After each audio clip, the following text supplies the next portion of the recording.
Em nome do Pai que me criou, e do Filho que me resgatou, do Espírito Santo que me santificou, divina vontade, reina na minha vontade. Ó minha mãe, eu te amo, tu me amas, dá-me um gole da vontade divina, a minha alma. Me abençoa, Mãe, para que todas as minhas ações sejam feitas diante de vossos olhos maternais. Vinde, ó Espírito Santo, vinde por meio da poderosa intercessão do Imaculado Coração de Maria, vossa amadíssima esposa e nossa mãe. Amém. 4 de dezembro de 1902, Jesus manifesta as razões do seu agir. Volume 4, 157. Estava pensando em minha mente nesta obediência, dizendo: eles têm razão de me ordenar isso. E logo não é uma grande coisa que o Senhor me faça obedecer no modo querido por eles. Ela não entende, né, Jesus? Coitado. Meu Deus do céu. Ajuda ela, Senhor. Além de que eles dizem ou que te faça obedecer ou que diga a razão pela qual quer que venha o sacerdote para te fazer recuperar desse estado. Enquanto isso eu pensava, meu adorável Jesus se moveu dentro de mim, dizendo-me: minha filha, eu queria que eles mesmos tivessem encontrado a razão do meu agir. Porque em minha vida, desde que eu nasci até que morri, tendo encerrado em mim a vida de toda a igreja, tudo se encontra as questões mais difíceis confrontadas com algum acontecimento da minha vida onde se possam uniformizar. Se resolvem, as coisas mais enredadas se soltam, e as mais escuras e obtusas em que a mente humana quase se perde nessa escuridão, encontram a luz mais clara e resplandecente. Isso significa que não tem por regra de se eu obrar minha vida. De outra maneira, teriam encontrado a razão. Mas já que eles não encontraram a razão, é necessário que eu fale e a manifeste. Que dor, né, Jesus? Que dor que eles não vivem baseados na sua vida, né? Não entenderam isso. Depois disto, se levantou e com império, tanto que eu temia, disse: o que significa o estende-te sacerdote? Você está abaixo do sacerdote? Depois, tornando-se um pouco mais doce, acrescentou: minha potência se estendia por toda parte, e de qualquer lugar que me encontrasse, podia realizar os mais estrepitosos milagres. No entanto, em quase todos os milagres eu quis assistir pessoalmente, como ao ressuscitar Lázaro fui. Fiz remover a lápide, o fiz desatar, e depois, com o império da minha voz, voltei a chamar-lhe a vida. Ao ressuscitar a menina, tomei-a pela mão e com a minha mão direita, chamando-a de novo à vida, e tantas outras coisas que estão registradas no Evangelho, que a todos são conhecidas.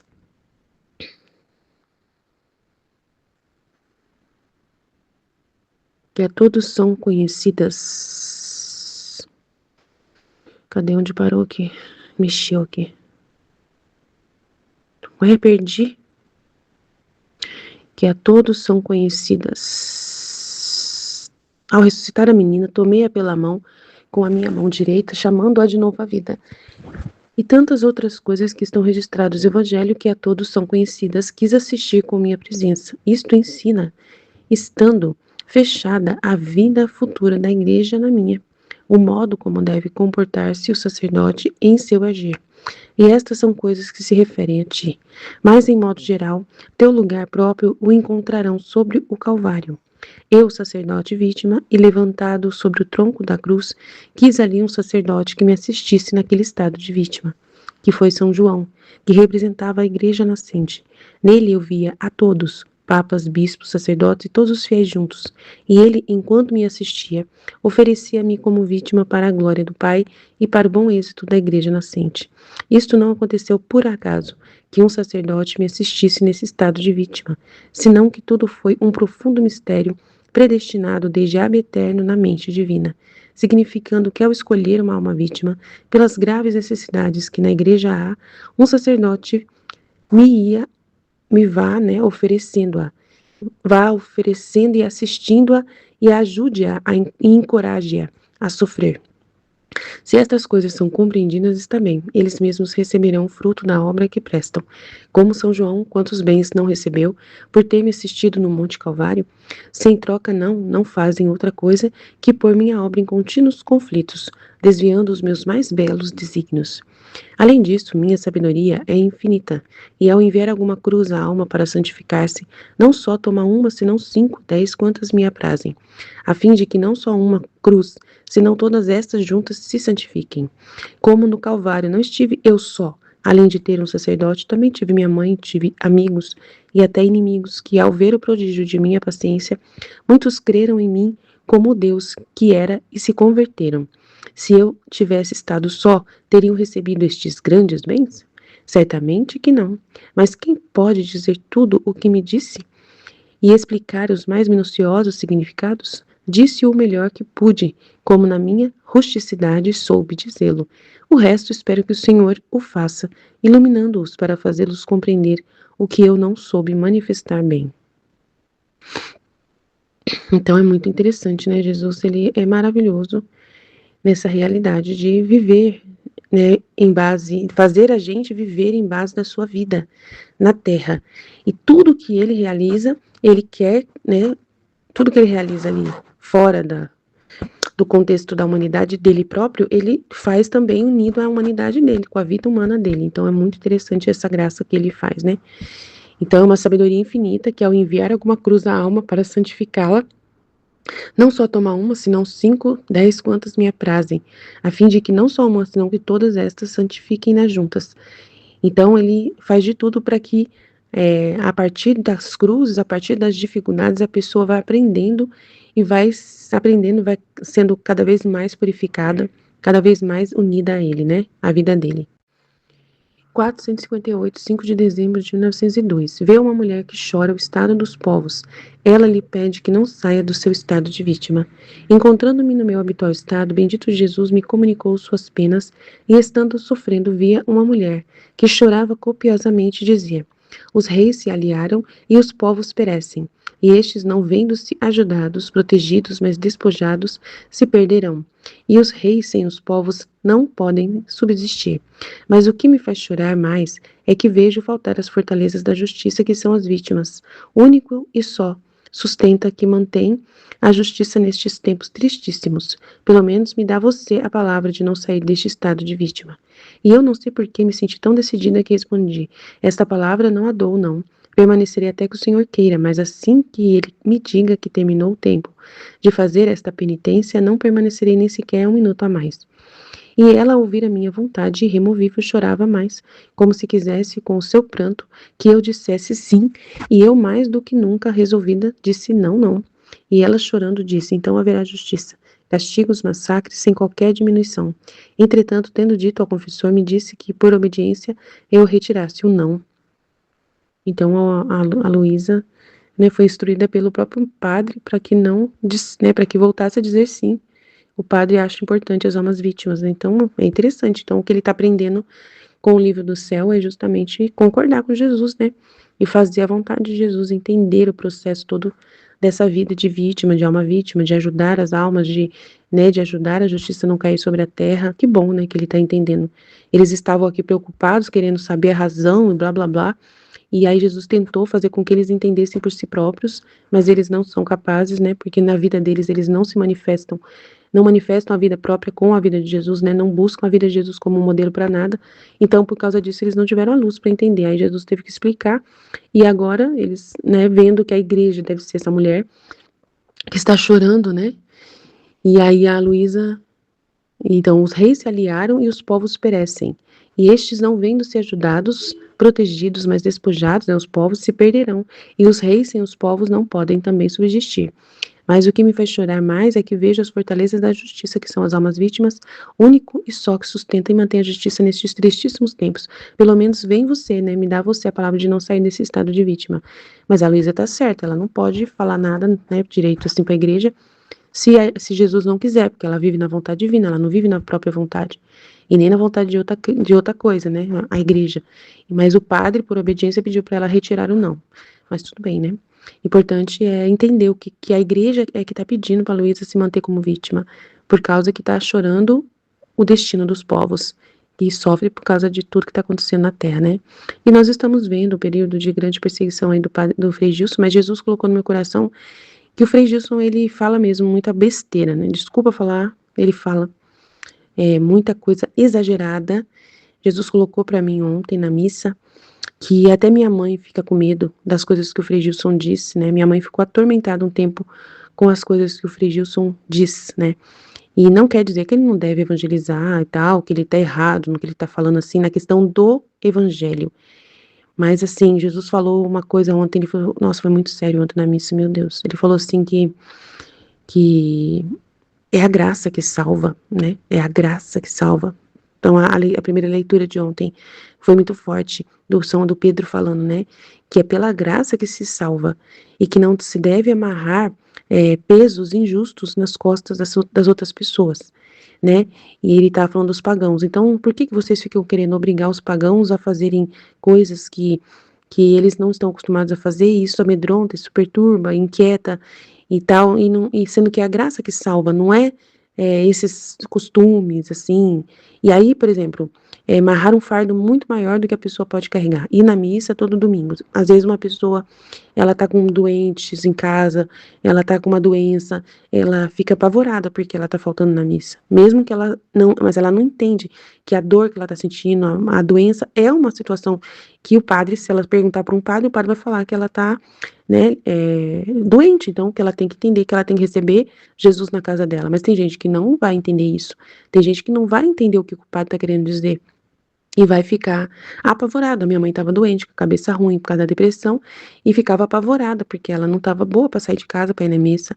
Ela não se sentia bem, então ela falava assim: nossa, eu tô frita, eu vou pro inferno, não sei o quê.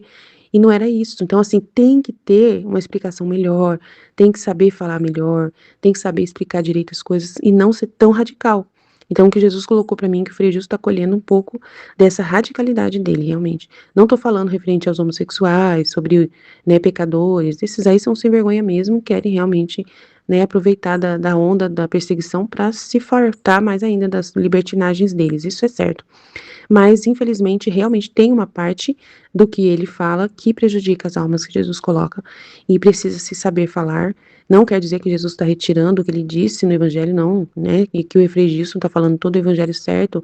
Não, tem uma radicalidade exagerada que ele precisa saber explicar direitinho, minuciosamente, as situações para as pessoas, que é o que a gente faz aqui, né, no nosso canal, a gente explica as coisas minuciosamente, sem preguiça de explicar, né, e não fica só preso ali numa regra e fica impondo a regra na vida das pessoas, falando que é só ali que vai se salvar, só tem essa forma de se salvar, e Jesus fala que a salvação vem pela graça. Amém? Jesus, eu confio em vós, vamos rezar pelos padres, pelo Frei Gilson, né, pedindo para que Deus dê força para ele suportar tudo isso.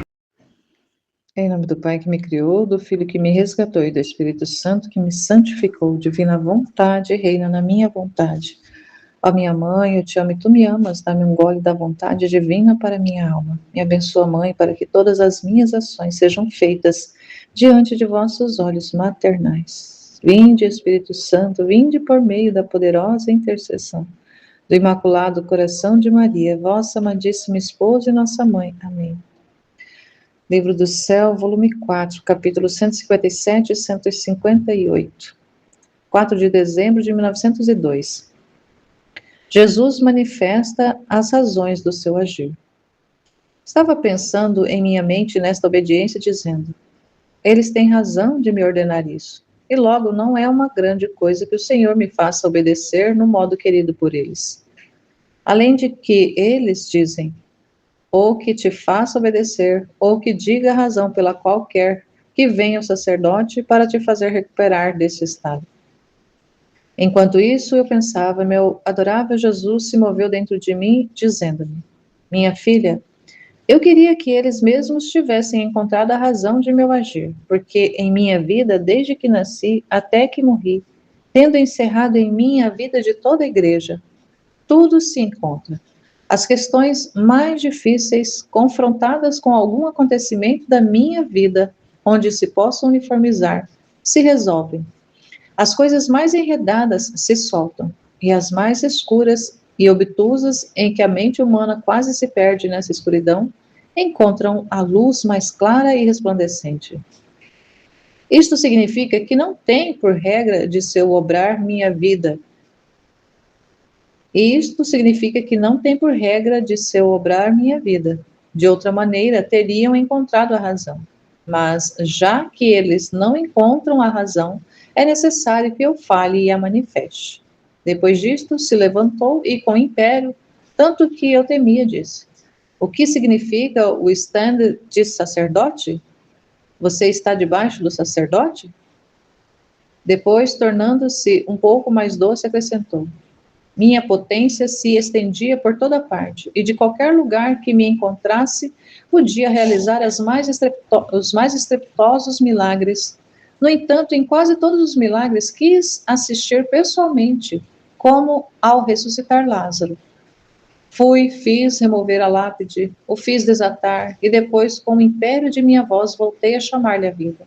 Ao ressuscitar a menina, tomei-a pela mão, com a minha mão direita, chamando-a de novo à vida, e tantas outras coisas que estão registradas no Evangelho, que todos são conhecidos. Quis assistir com a minha presença.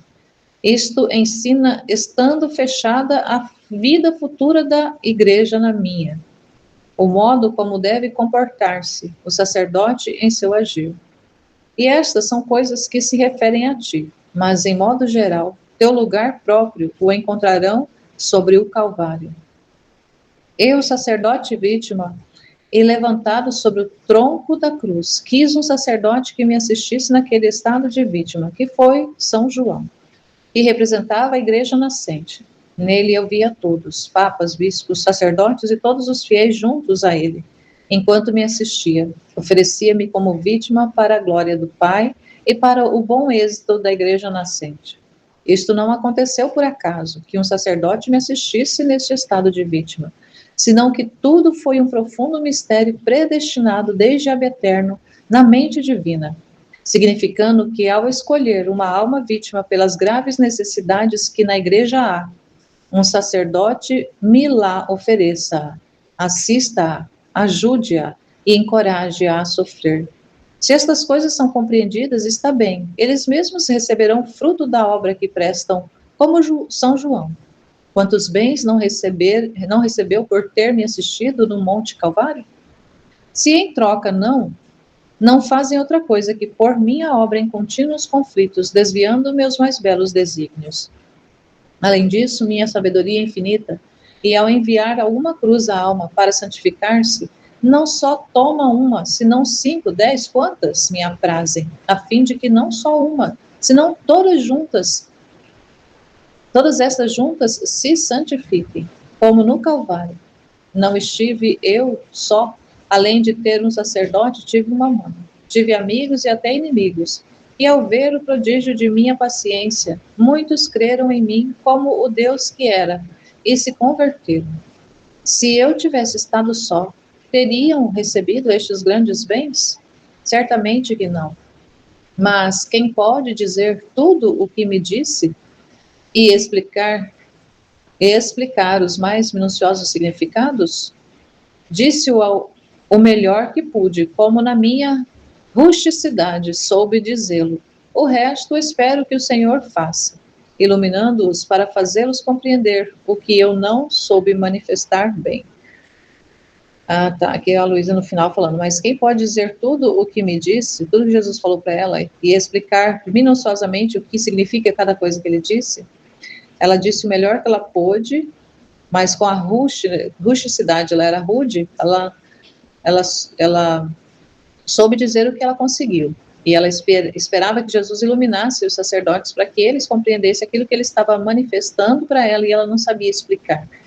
Mas o que nesse trecho ele está falando aqui da necessidade do acompanhamento mesmo da igreja, é um decreto divino que ela seja assistida pela igreja, o qual ela está se assemelhando a ele, à humanidade dele, e ele recebeu assistência. Em João, ele recebeu assistência da igreja. A igreja estava lá, assistindo a Jesus no momento final da sua paixão, no momento final da sua vida, ele estava sendo assistido. A igreja nascente estava assistindo ao que estava acontecendo ali. Que muitos viam só o exterior de um homem sendo punido. Alguns criam que era injustamente, outros que era justo a punição, a morte que ele estava recebendo. o castigo, a sentença de morte. A execução da sentença era para a maioria ali, a maioria dos que estavam achavam que era justo, mas alguns sabiam que era injusto. E não só era injusto, que não era apenas um homem que estava sendo executado, mas era um Deus. Era Deus no homem que estava sendo executado. Mas ali havia propósitos divinos. Todos eram propósitos divinos. E para isso ele decretou que a igreja nascendo, a igreja estava ali ainda, sendo embrionária, a igreja já estava assistindo todo esse sacrifício voluntário de Jesus na cruz. E ele estava repetindo a sua humanidade na Luísa, por causa dos propósitos que ele tinha também, que agora não somente de salvar o homem, porque o homem já estava salvo, que ele já salvou, mas para santificar, fazer esse homem voltar ao plano original, voltar a tornar-se, a receber de volta a regeneração da humanidade, como foi no princípio. Ele estava depositando esse dom dentro da Luísa, e a igreja precisava acompanhar isso. E ele fala que se a igreja tivesse entendido, uma coisa que ele fala que é importante, que se ali a igreja, na pessoa dos sacerdotes que estão acompanhando a Luísa, eles estivessem unidos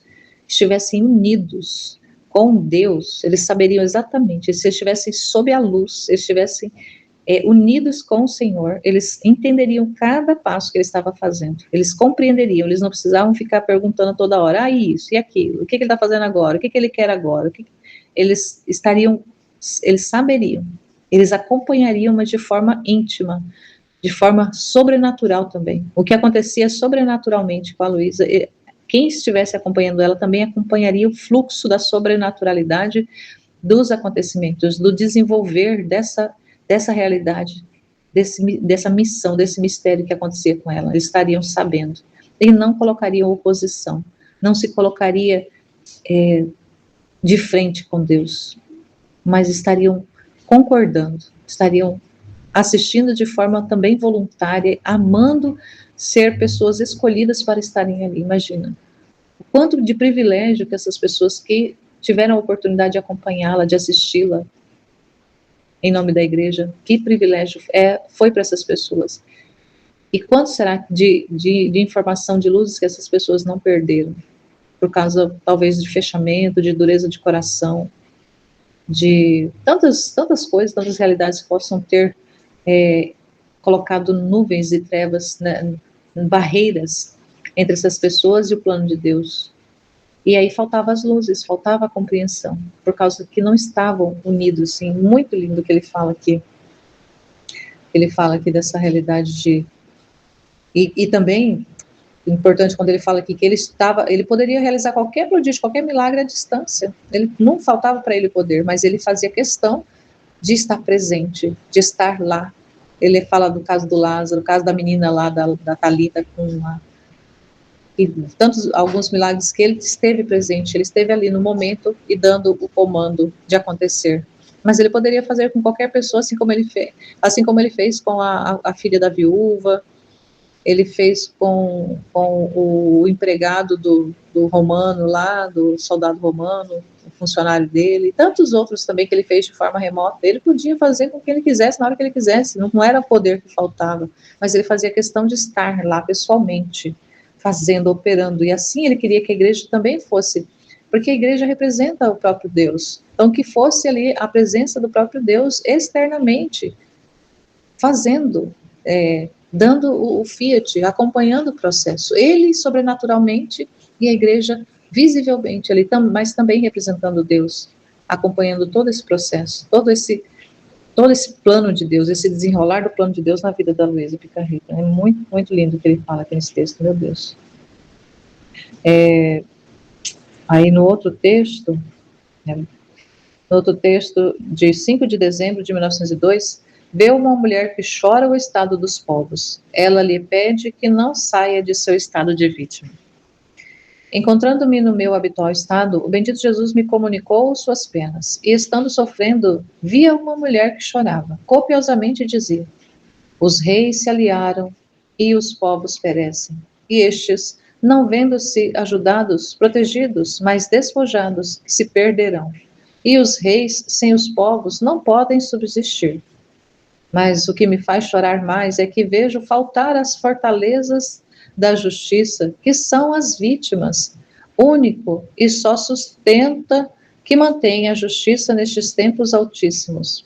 Pelo menos me dá você a palavra de não sair deste estado de vítima. E eu não sei por que me senti tão decidida que respondi. Esta palavra não a dou, não permanecerei até que o Senhor queira. Mas assim que ele me diga que terminou o tempo de fazer esta penitência, não permanecerei, nem sequer um minuto mais. E ela, ao ouvir a minha vontade irremovível, chorava mais, como se quisesse, com o seu pranto, que eu dissesse sim. E eu, mais do que nunca resolvida, disse: não, não. E ela, chorando, disse: então haverá justiça, castigos, massacres, sem qualquer diminuição. Entretanto, tendo dito ao confessor, me disse que, por obediência, retirasse o não. Então, olha aqui, nessa aqui o confessor concorda com a situação dela estar como vítima. Ela diz que ela só vai estar vítima enquanto Deus quer, mas é como se ela não estiver, dá uma aparência como que se ela não se importasse com os flagelos e os castigos que estão caindo ou estão para cair. E nessa imagem dessa mulher chorosa, sofredora por causa disso, pode representar inclusive a própria Nossa Senhora, chorando, porque se chora pelos povos, é ela, porque ela é a mãe. E ao relatar isso ao confessor, ele dá para ela a obediência dela sofrer sem se recusar, que ela não se recuse, porque ela, na verdade, ela tinha medo de aceitar o sofrimento voluntário como se fosse a vontade dela, mas não é, ela estava sobre o império da vontade de Deus. E, então ela não queria fazer nada fora. Já no volume 4 ela já começa a compreender que sofrer ou não sofrer ela dependia da vontade de Deus. E a vontade de Deus se manifestava muitas vezes nos sacerdotes, que às vezes retirava dela colocava sobre ela a obediência de não sofrer, e ora colocava a obediência de sofrer, principalmente quando estes entendiam que o sofrimento dela, como vítima, aplacava a justiça, continha os castigos, amenizava os castigos. Então, nesse período, ali dá a entender que existe ali um entendimento maior. Então, vai ter confessores que vai estar assistindo ela, acompanhando, que vai estar mais próximo de Deus, vai estar mais próximo da luz, e ao estar próximo da luz, ao compreender o trabalho de Deus, vai conduzindo a situação, vai conduzindo isso, vai levando, vai assistindo de forma a observando também o que vai acontecendo com ela. E vai ter aqueles que são resistentes, que são cabeça duras, que são obstinados, que não vivem numa luz de entendimento do paraquê das coisas, e vai colocando obstáculos para Jesus. Ao colocar obstáculo para ela, coloca obstáculo para Deus, coloca obstáculo para a vontade divina fazer o trabalho que estava fazendo na Luísa Picarri. Então é bem interessante, bem importante acompanhar esse processo todo. Amém, Fiat. Em nome do Pai que me criou, do Filho que me resgatou, do Espírito Santo que me santificou, divina vontade, reina na minha vontade. Ó minha mãe, te amo, tu me amas, dá-me o gole da vontade divina, minha alma. Me abençoa, Mãe, para que todas as minhas ações sejam feitas diante de vossos olhos maternais. Divina vontade, reina na minha vontade. Eu não sou nada, Deus é tudo, Pai, eu te amo. Jesus manifesta as razões do seu agir. Estava pensando em minha mente nesta obediência, dizendo: eles têm razão de me ordenar isso. E logo não é uma grande coisa que o Senhor me faça obedecer no modo querido por eles. Além de que eles dizem, ou que te faça obedecer, ou que te diga a razão pela qual quer que venha o sacerdote para te fazer recuperar desse estado. Enquanto isso eu pensava... Peraí, não entendi não. Eu estava pensando em minha mente nessa obediência, dizendo: eles têm razão de me ordenar isso. E logo não é uma grande coisa que o Senhor me faça obedecer no modo querido por eles. além de que eles dizem, ou que te faça obedecer, ou que diga a razão pela qual quer que venha o sacerdote para te fazer recuperar desse estado. Enquanto isso eu pensava, me adorava Jesus se moveu dentro de mim, dizendo, minha filha, eu queria que eles mesmo tivessem encontrado a razão de meu agir, porque minha vida, desde que nasci até que morri, tendo encerrado em minha vida de toda a igreja, tudo se encontra, as questões mais difíceis confrontadas com algum acontecimento da minha vida, onde se possa uniformizar, se resolvem. As coisas mais enredadas se soltam, e as mais escuras e obtusas, em que a mente humana quase se perde nessa escuridão, encontra a luz mais clara e resplandecente. Isso significa que não tem por regra de se eu obrar minha vida, de outra maneira ter encontrado a razão. Mas já que eles não encontraram a razão, é necessário que eu fale e as manifeste. Então, se eles tivessem olhado para a vida de Jesus, eles encontrariam a resposta, né? Porque tudo que Jesus faz e opera é para a igreja, olhar para a vida dele, né? E resolveria as questões mais complicadas na igreja. Se olhasse para a vida de Jesus, eles conseguiriam lidar com as coisas mais difíceis, com as decisões mais difíceis e orientar as almas, né? Então, chega uma alma com uma situação muito séria, mas eles poderiam ser as coisas mais confusas, né? Obscuras, obtusas, mas se Jesus fosse a referência para eles, a palavra dele, a vida dele, o exemplo que ele deixou, facilmente se resolveria. É isso que ele está dizendo. Então, Jesus queria que eles próprios pensassem e entendessem isso, né?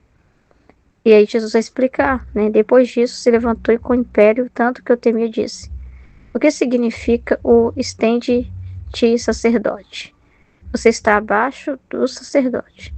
Depois, tornando-se um pouco mais doce, acrescentou, minha potência se estendia por toda parte, e de qualquer lugar que me encontrasse podia realizar os mais estrepitosos milagres. No entanto, em quase todos os milagres quis assistir pessoalmente, como ressuscitar o Lázaro. Fui e fiz remover a lápide. O fiz desatar. Depois, com o império da minha voz, voltei a chamar-lhe a vida. Ao ressuscitar a menina, tomei-a pela mão com a minha mão direita, chamando-a de novo à vida. E tantas outras coisas que estão registradas no Evangelho, que a todas são conhecidas, quis assistir com a minha presença. Porque eles vendo isso, eles entenderiam o Jesus também com a Luísa, né? Isto ensina, estando fechada a vida futura da igreja na minha, o modo como deve comportar-se o sacerdote em seu agir. Então, assistir a vítima, né? Igual Jesus, né?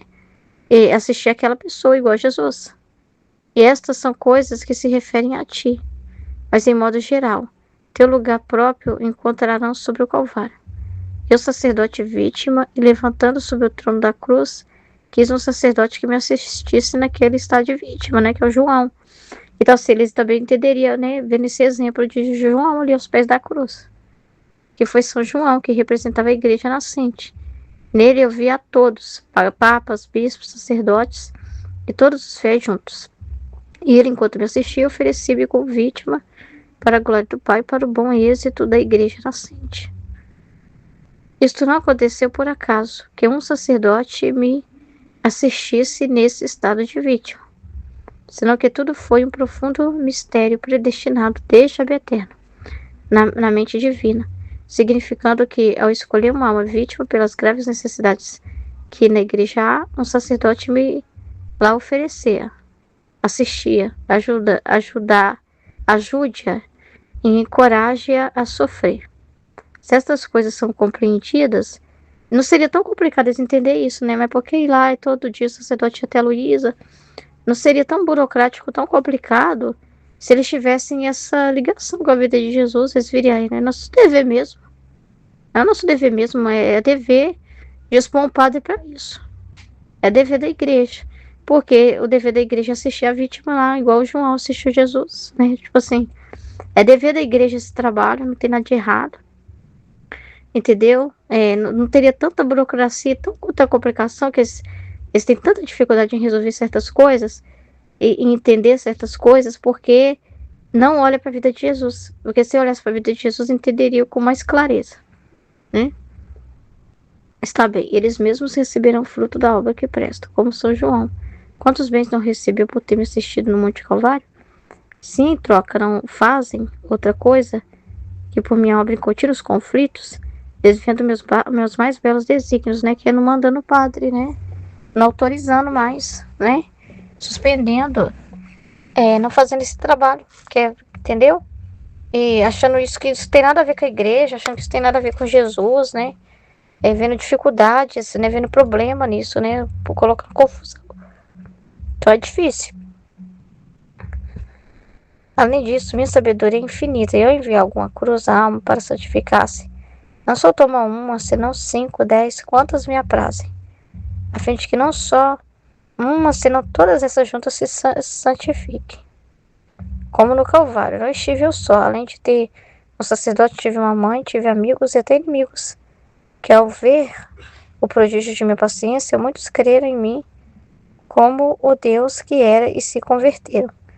Se eu tivesse estado só, teriam recebido esses grandes bens? Deixa eu entender o que está falando aqui.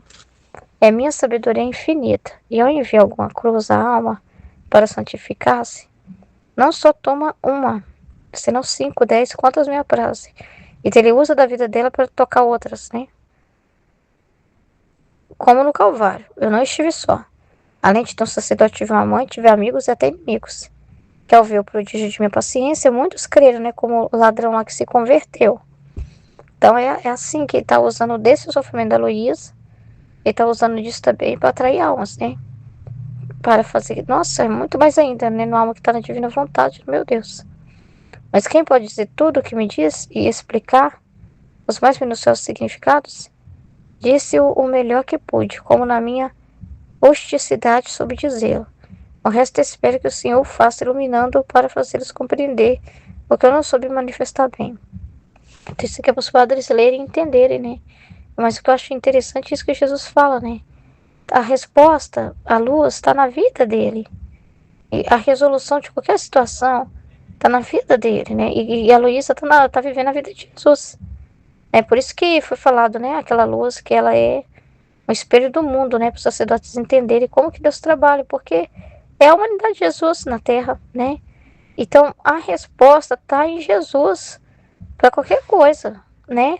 E como os padres tiram essa referência de Jesus, eles ficam perdidos lá em seus processos, lá no seu discernimento, porque muitas das vezes a referência deles deixa de ser Jesus. Não é Jesus a referência, e por isso que muitas coisas acham que é complicado, né? Eles, né, ficam vendo esses livros aí e acham que não é necessário as pessoas conhecerem, né? Eles ficam vendo muito assim, lógica, né, sentido nessas místicas, né? E tal, mas aí tem que olhar lá na vida de Jesus, como Jesus opera quando ele escolhe pessoas. Mas essa mística é simples, pois é. Jesus foi pescadores. E o que Jesus olha? Os pequeninos, né? Os pequeninos, né? Entendeu? Então, assim, tudo eles vão entender na vida de Jesus, os desígnios dele, mas eles ignoram isso. Eles ignoram por completo isso, né? Então é muito sério. Não é fácil, não. Vê uma mulher que chora o estado dos povos. Ela lhe pede que não saia do seu estado de vítima. Encontrando-me no meu estado habitual, o bendito Jesus me comunicou suas penas. E estando sofrendo, viu a mulher que chorava copiosamente e dizia: os reis se aliaram e os povos perecem. E estes, não vendo ser ajudados, protegidos, mas despojados, se perderam, e os reis sem os povos não podem subsistir. Mas o que me faz chorar mais é que vejo faltar as fortalezas da justiça, que são as vítimas, único e só sustento que mantém a justiça nesses tempos tristíssimos. Pelo menos me dá você a palavra de que não saí desse estado de vítima. E eu não sei por que me senti tão decidida que respondi: esta palavra não a dou, não permanecerei até que o Senhor queira. Mas assim que ele me diga que terminou o tempo de fazer essa penitência, não permanecerei nem sequer um minuto mais. E ela ouvia a minha vontade e removível chorava mais, como se quisesse que o seu pranto, que eu dissesse sim, e eu mais do que nunca resolvida, disse não, não. E ela chorando disse: então haverá justiça, castiga os massacres, sem qualquer diminuição. Entretanto, tendo dito ao confessor, me disse que por obediência retirasse o não. Então é é muito importante a vida da Luísa, né? É o que Jesus faz, né? E é muito mais, né? Porque a alma que faz a vontade de Deus, né? A alma que vive a divina vontade, só essa realmente, só os atos da divina vontade que podem aplacar a justiça de Deus, né? Então é muito forte mesmo o poder dos atos da divina vontade. É muito mais pela Luísa, né? Está vivendo na vontade de Deus. Então hoje Jesus, ele não chama vítimas assim, que pela humanidade dele, o sofrimento, né? Não são essas que vai resolver o problema, né? Elas foram para o tempo da redenção, que elas foram necessárias para um tempo ali da redenção, né? Mas hoje ele quer as almas que vivem na divina vontade, que vão fazer os atos contrários aos atos que as outras criaturas fazem, né? E que esses atos contrários feitos às criaturas, esses atos feitos na divina vontade, terão esse valor universal que vai aplacar a justiça de Deus, né? Tem momentos que Jesus usa da Luísa como uma vítima, para uma reparação, mas o que ele mais pede dela, quando nós meditamos na live, é que ela esteja na vontade de Deus, né? E que quando ela fica privada do sofrimento e que Deus está mandando castigo, é a vontade de Deus, que ela aceite a vontade de Deus, que ela fique na vontade de Deus, ofertando todo aquele sofrimento e compreendendo o bem e o para quê do que Deus está realizando. Então, essa é a nossa vida, né? Então a gente vive o martírio da vontade, que é igual a gente falou, tem que matar mesmo. É coisas sutis, pode parecer boas, né? É muito sutil, a gente tem que estar atento, né? Para viver nessa integridade que ele deseja que a gente viva. E é constante essa vida, né? Então a gente vive esse sacrifício da vontade. Então os atos da divina vontade são os únicos que têm esse poder de aplacar a justiça de Deus e de fazer chover a graça, a misericórdia, o vale benéfico sobre as almas, né? E a gente não fica contra a justiça nunca, né? A gente não se opõe a gente não se opõe à justiça de Deus, porque a gente sabe o para que Deus está realizando. É como ele fala no livro do céu. Desculpa, tá, gente? Tô bem baqueada na voz. Amém?